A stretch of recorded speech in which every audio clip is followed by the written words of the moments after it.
ವೃಕ್ಷ ಮಾತೆ ಸಾಲು ಮರದ ತಿಮ್ಮಕ್ಕ. ಜನನ 17 ನವೆಂಬರ್ 1930. ಸ್ಥಳ ತುಮಕೂರು ಜಿಲ್ಲೆಯ ಗುಬ್ಬಿ ತಾಲೂಕಿನ ಕಕ್ಕೇನಹಳ್ಳಿ. ತಂದೆ ಚಿಕ್ಕರಂಗಯ್ಯ, ತಾಯಿ ವಿಜಯಮ್ಮ, ಪತಿ ಚಿಕ್ಕಯ್ಯ. ಬಿಂದಿಗೆಗಳಲ್ಲಿ 4 ಕಿಲೋಮೀಟರ್ ನೀರು ಹೊತ್ತು ಸಾಗಿಸುತ್ತಿದ್ದರು. ಕುಂದೂರಿನಿಂದ ಹುಲಿಕಲ್ವರೆಗೆ 8000 ಆಲದ ಮರಗಳನ್ನು ನೆಟ್ಟಿದ್ದಾರೆ.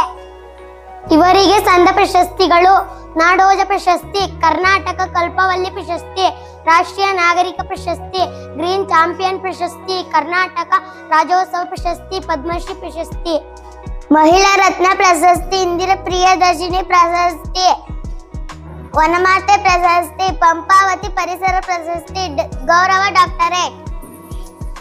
ಮರಗಳೇ ಮಕ್ಕಳು. ಗಿಡ ಮರ